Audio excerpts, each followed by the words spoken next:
झारखंड में विधानसभा का चुनाव होना, ऐसे में सभी पार्टियां अपनी तैयारी में लग गई है। बीजेपी की बात करें तो बीजेपी पूरे प्रदेश में परिवर्तन यात्रा निकाल कर लोगों को अपने ओर आकर्षित करते हुए नजर आ रहे हैं। वहां महागठबंधन की बात करें तो महागठबंधन भी अ, अपने तरीके से लोगों को आकर्षित करते हुए नजर आ रहे हैं। तीसरी बात यह है कि बात यहाँ पे एमआईएम की करेंगे, जो एमआईएम पार्टी असदुद्दीन ओवैसी की पार्टी है और झारखंड में इस बार दमखम के साथ विधानसभा का चुनाव लड़ेगी। इस वक्त हमारे साथ पार्टी के एमआईएम पार्टी के प्रदेश अध्यक्ष शाकिर अली मौजूद है। इनसे जुड़ेंगे और तमाम मुद्दों पर चर्चा करेंगे। सर, जिस तरह से विधानसभा का चुनाव होना है झारखंड में, बहुत जल्द चुनाव आयोग की टीम आकर वापस चली गई है और बहुत जल्द चुनाव को लेकर के वो घोषणा भी कर सकती है। ऐसे में क्या लगता है सर कि जिस तरह से सभी पार्टियां अपने तरीके से चुनावी मैदान में कूद चुके हैं, एमआईएम कहाँ खड़ी है?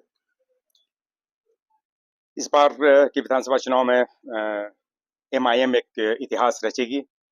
जैसा कि आप देख रहे हैं सो कॉल्ड सेकुलर पार्टीज के रवैये को, इन्होंने अपना मैनिफेस्टो जो जारी किया था वो निश्चय पत्र के रूप में, उसका एक भी वादा इन्होंने पूरा नहीं किया। विशेष रूप से माइनॉरिटी की जहां तक बात है, मुसलमानों की बात, एक भी वादे पूरे नहीं किए।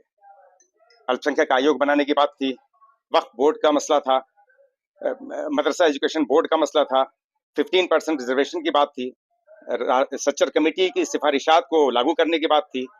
यानी कोई भी काम जो भी वादा किया उन्होंने, हर प्लेटफॉर्म पे ये फेलियर रही गवर्नमेंट। खास करके कानून और व्यवस्था की जहां तक बात है, ये बेसिक चीज होती है किसी भी सरकार को चलाने के लिए। लॉ एंड ऑर्डर सिचुएशन पूरी तरह कोलैप्स कर गई। आपने देखा कि हाईकोर्ट के जजेस का रिमार्क्स कि ये भगवान भरोसे है, तो आप समझ सकते हैं कि हालात क्या है। ये 5 साल का टाइम इन्होंने सिर्फ जोड़ तोड़ अपनी सरकार को बचाने और उसमें लगा दिया, कहीं कोई काम नहीं हुआ, किसी का नहीं हुआ। विशेष रूप से मुसलमानों का तो हुआ ही नहीं। आप देखिए मॉब लिंचिंग की जहां तक बात है, 66 मॉब लिंचिंग हुई। एनडीए सरकार में सिर्फ 13 हुई थी, 66 मॉब लिंचिंग हुई, मैक्सिमम उसमें मुसलमान, उसके बाद दलित और आदिवासियों का। एक पे एफआईआर दर्ज नहीं हुआ, किसी को सजा नहीं मिली, मुआवजा नहीं मिला, नौकरियां नहीं मिली। हर मत मुस्लिम जिस जिन मुसलमानों के वोट से इनका वजूद है, इनकी सत्ता बरकरार है। आज 72 साल का चुनावी इतिहास पूरे देश का देखेंगे तो हमारे वोट से नॉन बीजेपी अलायंस एक भी एमएलए या एमपी बगैर मुस्लिम वोट के नहीं जीत सकता, नहीं बना सकता, जिनका वजूद हमसे कायम हो। आज उसी का अस्तित्व मिटाने पे ये सरकार लगी हुई है। ये सो कॉल्ड सेकुलर पार्टीज के नाम पे ये कहीं से हमारे हितैषी हो ही नहीं सकते। आपने देखा 10 जून का कांड, रांची का, यही पथल गड़ी का कांड था। 10,000 से ज्यादा आदिवासी भाइयों पे गलत केस देशद्रोहिता का लागू हुआ था। इन्होंने अपने निश्चय पत्र में वादा किया था कि सरकार के गठन होते ही हम ये केस वापस ले लेंगे, और इन्होंने वापस लिया, फौरन लिया। लेकिन आज देख रहे हैं आप, हमारे 2 बच्चों को, मुदस्सिर और साहिल के, उनके सरों, सीनों और गर्दनों पे गोलियां मारी गई। 14 बच्चों को गोली मार के अपहज कर दिया गया। 10,000 से ज्यादा निर्दोष मुसलमानों पे, उतनी तादाद में नहीं थे, मुश्किल से 1,000 लोग गए थे उस प्रोटेस्ट में। 10,000 से ज्यादा लोगों पे देशद्रोहिता का 124A का केस लागू किया गया। आज तक एक डेलीगेशन मिलने नहीं आया मुदस्सिर और साहिल के परिवार वालों से, कोई सरकारी डेलीगेशन नहीं किया। लेकिन आज तक आपके आपके वो जो सजा हत्यारा पुलिस वाला था, आज उसकी नौकरी वो मौजूद है, कोई सजा नहीं, कोई एफआईआर तक दर्ज नहीं हुई इस पे। तो ये क्या है? आज ये विशेष रूप से हम मुसलमानों को समझने की जरूरत है कि जब तक अपनी क्यादत नहीं होगी, देखिए सर्वविदित सच्चाई है कि जब तक अपनी लीडरशिप, सेल्फ इंडिपेंडेंट लीडरशिप, जो हमारा राष्ट्रीय अध्यक्ष बैरिस्टर असदुद्दीन ओवैसी साहब जिसकी बात करते हैं, जब तक आत्मनिर्भर नेतृत्व क्षमता नहीं होगी, हम हासिल नहीं करेंगे, खुद मुख्तार क्यादत हासिल नहीं करेंगे, खुद मुख्तार सियासी ताकत और कुवत हासिल नहीं करेंगे, हमारे मसाइल का हल आने वाले दौरे खिलाफत तक नहीं होगा, क्या असंभव है। क्या लगता है सर कि जिस तरह से 2019 की बात करें, 19 के चुनाव में आपने कैंडिडेट्स को उतारे थे, आपके जो राष्ट्रीय अध्यक्ष असदुद्दीन ओवैसी साहब भी यहाँ पे आए थे। तो अगर लोकसभा की बात करें तो लोकसभा में भी आपने दो कैंडिडेट दो जगह पे उतारे थे। ऐसे में आने वाले विधानसभा में क्या उम्मीदें हैं? क्या 81 विधानसभा क्षेत्रों में चुनाव लड़ेंगे या फिर कोई टारगेट सीट है जहाँ पे आप सिर्फ चुनाव लड़ेंगे? देखिए बैरिस्टर असदुद्दीन ओवैसी साहब जो हमारे राष्ट्रीय अध्यक्ष हैं, उनके आदेशानुसार हम लोगों ने तैयारी 51 सीट्स पे की है, पूरी तैयारी की है। ग्राउंड लेवल पे, बूथ लेवल तक हम लोग गए हैं। जो चुनाव लड़ने का तरीका है, ये अलग बात है कि हम शोर नहीं मचा रहे हैं ना, लेकिन हमारी तैयारी जो प्रॉपर वे में होती है, होनी चाहिए, वो हमने की है और चल रही है, अनवरत चल रही है, लगातार चल रही है हमारी तैयारी। और बैरिस्टर असद साहब के आदेशानुसार अभी भी रिसेंटली जो हम मुझे आदेश मिला है, वो कम से कम 30 सीट्स पे, 30, 30 सीटों पे हम पूरी ताकत से लड़ेंगे और उसमें मैक्सिमम सीट्स जो है वो जैसे संथाल में है, सबसे बड़ी आबादी हमारी संथाल में बसती है। उसके बाद नॉर्थ छोटानागपुर में, कोयलांचल में, तो 18 में कम से कम 10 सीटों पे, जिसमें आपके पाकुड़, राजमहल, महेशपुर, बोरियो, भरेट, दुमका, सारठ, मधुपुर, महागामा, आपके इधर आ गए नॉर्थ छोटानागपुर में तो डुमरी, राजधनवार, ये सारी सीटें प्राथमिकता के आधार पे, और रांची, मांडर, हटिया, कांके, इन सब सीट पे जहां 1 लाख प्लस हैं, जहां 35% प्लस मुस्लिम वोटर्स हैं, हम तो इस गठबंधन को बोलते हैं कि इस बार मुसलमान वोट आपको नहीं देगा इंशाल्लाह रहमान, चूंकि इन 5 साल का नहीं बल्कि आपका कार्यकाल मैक्सिमम आप लोग रहे, आपका कार्यकाल देख चुका है मुसलमान, और वो अंदर से बड़ा कुंठित है, वो ठगा हुआ महसूस कर रहा है।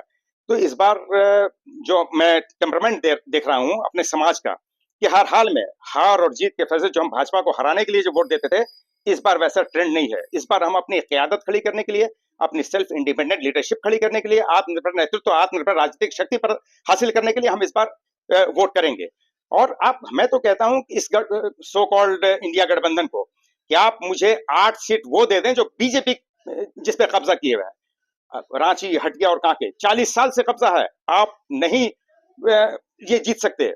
मुझे आप दे दो 8 सीट, जैसे 20% मेरा वोट है, तकरीबन 81 का 20%, 16 सीट हमारा अधिकार बनता है। 8 सीट आप बीजेपी के खाते की दे दो, 8 सीट कांग्रेस की वो सीटें दे दो जिस पे कांग्रेस का नाजायज कब्जा है। हम नहीं मांगते तुमसे अब तुम्हारी सीट। पाकुड़ हो गया, तो आप मांग रहे थे, यानी महागठबंधन का हिस्सा बनना चाह रहे हैं? हम बिल्कुल, क्यों नहीं भाई, हमने तो हमेशा भाजपा और ये आरएसएस की कोढ़ी, कुंठित, संकुचित, संकीर्ण, घृणित, जहरीली और विषैली विचारधाराओं के खिलाफ हैं। हम हमेशा, हम तो चाह कर भी, आज जितनी पार्टियां हैं, चाहे सो कॉल्ड सेकुलर, कांग्रेस कह लीजिए, जो भी कह लीजिए, आरजेडी कह लीजिए, सारे के सारे लोगों ने किसी न किसी रूप में एनडीए का साथ दिया, एनडीए के साथ अलायंस किया। महाराष्ट्र में आप देखें, शिवसेना जो बीजेपी से भी ज्यादा सांप्रदायिक समझी जाती थी, उसके साथ कांग्रेस, एनसीपी ने सरकार बनाई। आपने देखा भाई, हमसे एलर्जी क्यों है? आज महाराष्ट्र में एक एमपी हमारा होता था, आपने बीजेपी को वहां से जितवा दिया। हमारे एक इम्तियाज जलील साहब को हरवा दिया, एक सीट दे देते। 12% की आबादी है महाराष्ट्र में, है 48 में तुम एक सीट भी तुमको गवारा नहीं, यानी इनको हमारी लीडरशिप बर्दाश्त नहीं है। तो क्या लगता है, आपकी बात मान लेगी महागठबंधन? महागठबंधन नहीं मानेगी तो इनका वजूद खत्म हो जाएगा इस बार इंशाल्लाह रहमान। ये 5 सीट अगर बगैर मुस्लिम वोट के अगर ला पाए, मैं चैलेंज करता हूँ कि 5 सीट नहीं ला पाओगे आप, क्योंकि हमने जो 30 सीट टारगेट की है ना, मैक्सिमम आपकी और बीजेपी की सीट हमने टारगेट की है, जिस पे आपका मोस्टली आपका मंत्री है ना, जो आपके बड़े बड़े लीडरान है ना, जिन पे आप गर्व करते हो, घमंड करते हो, उन सारी सीट्स पे हम अपना कैंडिडेट खड़ा कर रहे हैं। और वो सारे लोग, चाहे वो गढ़वा की सीट हो, आप देख रहे हैं मिथिलेश ठाकुर जो वहां का मंत्री है, 99% मुस्लिम वोट से है। उनका तो अपना 10 वोट नहीं है। भूमिहार जाति का कितना वोट है? 10 वोट नहीं है, 2 घर है उनका ना। उसके बाद वहां से मंत्री, एमएलए बने और मंत्री बन के आए, उनका कोई बेस वोट नहीं है। तो इस तरह की मैक्सिमम सीटें आप ले लो। सिमडेगा सबसे कम 5000 वोट सिमडेगा में हमारा, वहां आपका कांग्रेस का एमएलए कितने वोट से जीता है? 250 वोट से। वाइटल रोल प्ले किसने किया? हमने किया, हम मुसलमानों ने किया। मैं तो कहता हूं कि जितनी भी सीट्स हैं इनकी 45-46, उस सब में सबसे वाइटल रोल प्ले किया है, हमने किया है। समय समय पे बलिस्टर साहब झारखंड की जो घटनाएं हैं लोकसभा से लेकर के आम मजलिस में उठाते नजर आ रहे हैं। क्या लगता है, जिस तरह से लोकसभा के चुनाव आपने देखा 2019 में, किस तरह से लोगों ने लड़ा, मुसलमानों को वोट लिया लेकिन मुसलमानों को एक टिकट नहीं दिया, खुद को सेकुलर कहती है लेकिन मुसलमानों को नजरअंदाज किया, इसे आप किस रूप में लेते हैं? देखिए बैरिस्टर साहब, न सिर्फ झारखंड बल्कि पूरे देश में जहां भी घटनाएं हो रही हैं, न सिर्फ मुसलमानों की बात, बल्कि दलितों, आदिवासियों, पिछड़े वर्ग के लोगों, तमाम जो मूल निवासी समाज है, 85% जो आबादी है हमारी, जिनको उनके संवैधानिक अधिकारों, मौलिक अधिकारों से, उनके फंडामेंटल राइट से उनको वंचित रखा गया, महरूम रखा गया, उन तमाम लोगों की बेबाक और दबंग आवाज है बैरिस्टर साहब। और आप देखते हैं 544 सीट्स में 2 बार उनको संसद रत्न के अवार्ड से नवाजा गया, gem of parliament, best parliamentarian of Indian parliament के अवार्ड से नवाजा गया। तो वो इस बार पूरी ताकत से आ रहे हैं। हो सकता है कि नोटिफिकेशन जारी होने से पहले पहले within a week barrister साहब का प्रोग्राम इस झारखंड की सरजमीन पे हो और यहाँ कैंप करेंगे इंशाल्लाह। चूंकि हमारी ये जमीन बेहद जरखेज है पॉलिटिकली, चूंकि हमारी आबादी है। आप हैरान होंगे कि 55 आउट ऑफ 81 सीट्स पे 20 to 70% वोटर्स मुस्लिम के हैं। यानी 55 सीटों पे हम जिसको चाहे हटा बैठा सकते हैं, जिसको चाहे गिरा सकते हैं, हटा सकते हैं। लड़ेंगे कैसे? आपने देख रहे हैं कि बीजेपी लगातार परिवर्तन यात्रा के माध्यम से केंद्रीय के बड़े बड़े नेताओं को झारखंड उतार दिए। एक दूसरी तरफ अगर सरकार की बात करें तो सरकार छात्रों को नियुक्ति पत्र दे करके मैया योजना ला करके सभी को चेहरे को खुश करने का काम कर रही है। लड़ेंगे कैसे? मुद्दा क्या होगा? देखिए, फॉर्मर प्रेसिडेंट अब्राहम लिंकन का नाम सुना होगा, बहुत बड़े फिलोसफर भी थे। उन्होंने एक बात कही थी कि you can fool all the people some of the time and some of the people all the time, but you can't fool all the people all the time. आप दुनिया के तमाम इंसानों को थोड़ी देर के लिए मुफ्त बना सकते हैं और कुछ इंसानों को हमेशा के लिए, कुछ दलाल टाइप के लोगों को। लेकिन अगर आप ये सोचते हैं कि मैं दुनिया के तमाम इंसानों को हमेशा मुफ्त बनाता रहूंगा, बेवकूफ बनाता रहूंगा, इट्स क्वाइट इम्पॉसिबल। ये कदापि संभव नहीं है, हर किस मुमकिन नहीं है, गैर मुमकिन चीज है। तो ये जो लॉलीपॉप जो दे रहे हैं, जो 1,000 रुपए, और लोगों को, हमारी माँ बहनों और बेटियों को लाइन में लगा के जलील कर रहे हैं, उनके मान सम्मान स्वाभिमान और अभिमान के साथ खेल रहे हैं, उनकी सौदेबाजी कर रहे हैं, इसका जवाब जनता देगी। जनता बेवकूफ नहीं है, बेवकूफ बनने वाली नहीं है भाई। उनका अधिकार जो बाबा साहब डॉक्टर भीमराव अम्बेडकर ने भारत के संविधान में उनको मौलिक अधिकार दिया है, वो अधिकार दो ना। अरे बेईमान, उनको पीने के लिए साफ पानी तो दे दो, सड़कें तो दे दो, बिजली की व्यवस्था तो दे दो, उनको रोजगार तो दो, उनको सुरक्षा व्यवस्था तो दो, लॉ एंड ऑर्डर सिचुएशन तो सही करो। ये हजार रुपए क्या है? भीख है? तुम भिखारी बना दिया तुमने इस प्रदेश की जनता को, इनके मान सम्मान से खेला तुमने। ये बर्दाश्त नहीं करेगी, सबको एहसास है।